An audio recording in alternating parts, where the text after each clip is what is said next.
আসসালামু আলাইকুম পেনজে কিচেনে আমি আজকে আপনাদের সাথে শেয়ার করব বাঙ্গির জুস অথবা বাঙ্গির শরবত। বাঙ্গি কিন্তু আমাদের এমনি এমনি খেতে ভালো লাগে না। বাঙ্গির শরবতটা যদি এভাবে তৈরি করে খান তাহলে অনেক বেশি মজা লাগবে।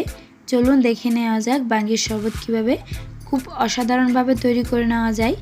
আপনারা চাইলে এটা ইফতারির আইটেমও রাখতে পারেন। এখানে আমি একটা মাঝারি সাইজের বাঙ্গির টুকরা নিয়ে নিয়েছি আর এগুলো খোসাগুলো একটু ছাড়িয়ে নিচ্ছি। খোসাগুলো ছাড়ানো হয়ে গেছে আর আমি মাঝখান দিকে লম্বা পিস করে আর এগুলোকে একটু মাঝারি সাইজ করে কেটে নিচ্ছি যাতে ব্লেন্ডিং করতে সুবিধা হয়। এখানে আমি প্রায় 1.5 কাপ পরিমাণ বাঙ্গির টুকরো নিয়ে নিয়েছি।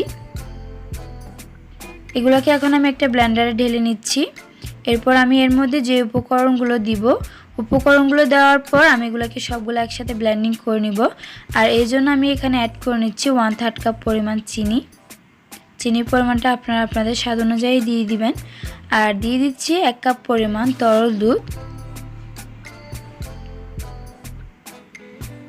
আর এখন আমি এগুলো একসাথে ব্লেন্ডিং করে নিব।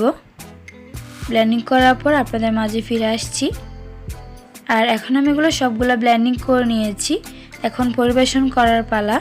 আর আমি গ্লাসে ঢেলে পরিবেশন করে নিচ্ছি। আশা করব আমার আজকের ভিডিওটা আপনাদের কাছে ভালো লেগেছে।